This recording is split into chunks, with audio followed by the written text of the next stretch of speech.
नमस्कार, SBT news में आपका स्वागत है। पेश है 6 फरवरी शुक्रवार दोपहर 3:15 बजे राजस्थान के विभिन्न शहरों की 15 बड़ी खबरें।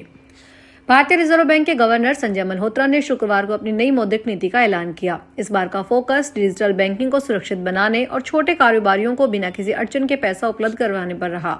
अब ऑनलाइन बैंकिंग में धोखाधड़ी होने पर ग्राहकों को अपनी मेहनत की कमाई खोने का डर कम होगा। आरबीआई ने एक नया फ्रेमवर्क प्रस्तावित किया है, जिसके तहत छोटे मूल्य के डिजिटल फ्रॉड होने से ग्राहकों को 25,000 तक का मुआवजा दिया जा सकेगा। इसके लिए नए नियम जल्द जारी होंगे। इसके अलावा बुजुर्गों के लिए एडिशनल ऑथेंटिफिकेशन जैसे सुरक्षा फीचर लाए जाएंगे ताकि उन्हें ठगी से बचाया जा सके। राजस्थान के जर्जर स्कूल भवनों के निर्माण करने की तैयारी हो चुकी है। शिक्षा मंत्री मदन दिलावर ने कहा कि इन भवनों का जल्द नया निर्माण होगा। खास बात यह है कि इन भवनों पर निर्माण तिथि के साथ एक्सपायरी डेट भी लिखी जाएगी, ताकि भवन की अवधि समाप्त होने पर उस बिल्डिंग का इस्तेमाल बंद कर उसको गिराया जा सके। मंत्री मदन दिलावर ने कहा कि बच्चों को किसी तरह की समस्या का सामना नहीं करना पड़ेगा। इसके लिए सरकार संवेदनशीलता के साथ कार्य कर रही है। राजधानी जयपुर में तेजी से फैलता हुक्का कल्चर और इसके कारण बढ़ते अपराधों पर अंकुश लगाने के लिए जयपुर पुलिस कमिश्नरेट ने बड़ा कदम उठाया है। अतिरिक्त पुलिस आयुक्त डॉक्टर राजीव पचार ने भारतीय नागरिक सुरक्षा संहिता 2023 की धारा 163 के तहत निषेधाज्ञा जारी करते हुए पूरे कमिश्नरेट क्षेत्र में हुक्का बार के संचालन पर तत्काल प्रभाव से प्रतिबंध लगा दिया है। पुलिस द्वारा जारी आदेश के अनुसार यह प्रतिबंध 6 फरवरी 2026 से 6 अप्रैल 2026 तक प्रभावी रहेगा। इस दौरान शहर के किसी भी hotel, restaurant, bar, pub, night club, discotheque, mall, farm house या किसी भी सार्वजनिक और निजी स्थल पर हुक्के का उपयोग पूरी तरह वर्जित होगा। राजस्थान स्वायत्त शासन विभाग ने नगरीय निकायों में लंबित प्रकरणों के त्वरित निस्तारण के लिए प्रशासनिक व्यवस्था में बदलाव किया है। नए आदेशों के तहत अब पट्टे और लीज डीड आयुक्त या अधिशासी अधिकारी के एकल हस्ताक्षर से ही जारी किए जाएंगे।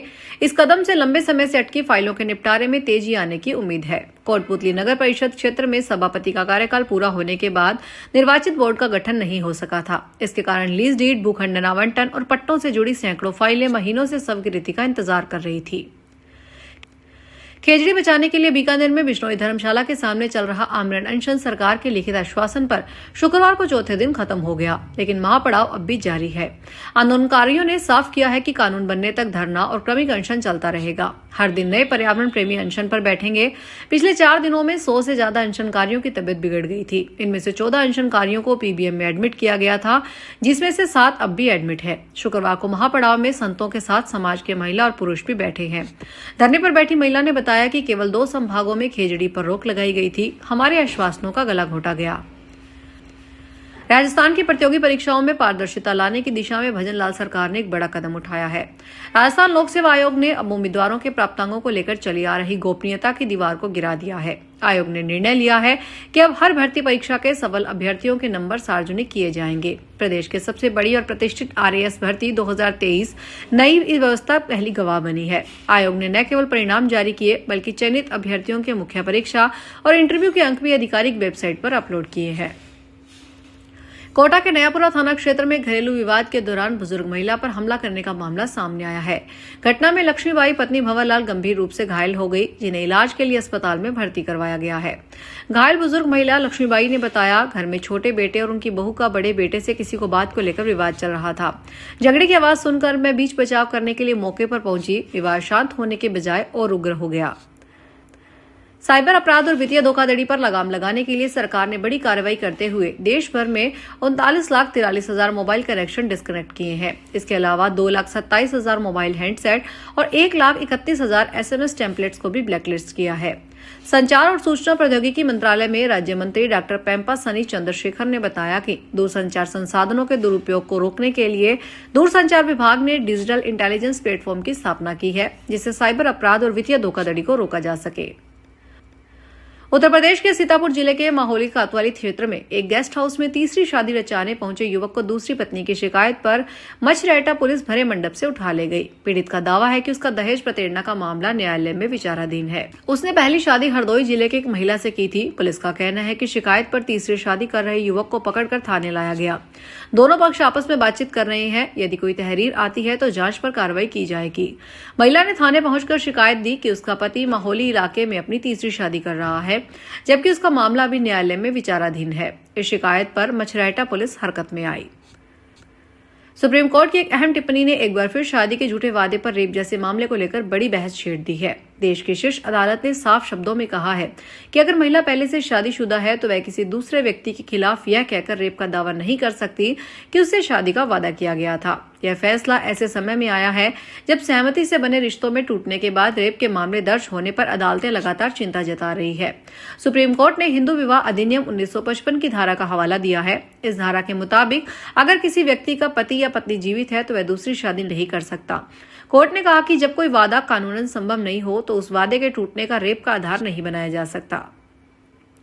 राजस्थान के झुंझुनू जिले के नवलगढ़ कस्बे में पंजाब नेशनल बैंक की शाखा में हुए करोड़ों रुपए के गोल्ड लोन घोटाले में पुलिस को बड़ी सफलता मिली है।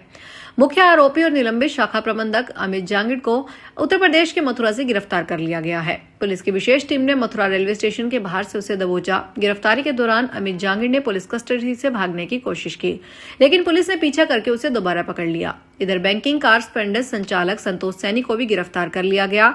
पुलिस को शक है कि दोनों की मिलीभगत से यह पूरा फ्रॉड अंजाम दिया गया।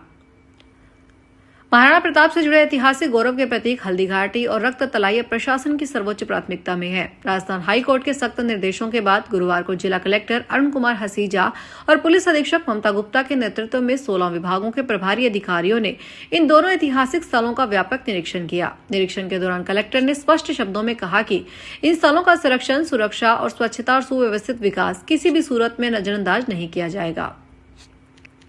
कोटा जिला के सांगोद क्षेत्र में मंडीता गांव के लोगों ने पेड़ कटाई का विरोध करते हुए ग्राम पंचायत पर ताला जड़ दिया।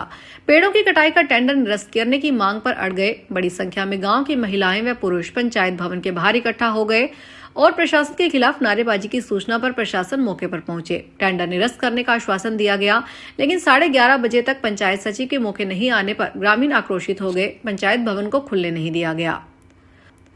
महाशिवरात्रि के पावन अवसर पर इस बार काशी में एक विशेष और ऐतिहासिक परंपरा देखने को मिलेगी। पहली बार भगवान श्री कृष्ण की जन्मभूमि मथुरा की ओर से बाबा श्री काशी विश्वनाथ के विवाह के लिए विशेष उपहार भेजे जाएंगे। मान्यता है कि भगवान कृष्ण अपने प्रिय मित्र और आराध्य महादेव को उनके विवाह पर भेंट अर्पित करेंगे। 15 फरवरी को मनाई जाने वाली महाशिवरात्रि के लिए मथुरा से बाबा के विवाह, वस्त्र, श्रृंगार सामग्री, लड्डू, मिठाइयां, पंचमेवा, फलाहारी प्रसाद, फल फूल और धातु के पात्र भेजे जाएंगे। अलवर के MIA में स्थित मेडिकल कॉलेज में इंटर्नशिप कर रहे करीब 100 डॉक्टर काम नहीं कर रहे। वे डीन के कार्यालय के बाहर हड़ताल पर बैठ गए हैं। उनकी मांग है कि स्टाइपेंड जारी किया जाए, जो नहीं मिला है, जिससे उनके खाने पीने का संकट हो गया। एक डॉक्टर का करीब 1.5 लाख रुपए से अधिक स्टाइपेंड जुलाई 2025 से बाकी है, जिसको लेकर पहले भी डीन को कई बार पत्र लिखे गए हैं। अब वो लोग हड़ताल पर उतर आए हैं। डॉक्टर अतुल तिवारी ने कहा कि 2025-26 के इंटर्न हैं। हम 7 माह से काम कर रहे हैं, लेकिन कोई मेहनताना नहीं मिल रहा। नाइट ड्यूटी पूरी जिम्मेदारी से करते हैं। फिलहाल इस बुलेटिन में इतना ही, फिर हाजिर होंगे बड़ी खबरों के साथ। अगर आप भी अपने आसपास की छोटी बड़ी और महत्वपूर्ण खबरों से अपडेट रहना चाहते हैं तो सब्सक्राइब कीजिए हमारे चैनल SPT न्यूज को और प्रेस कीजिए बेल आइकन पर।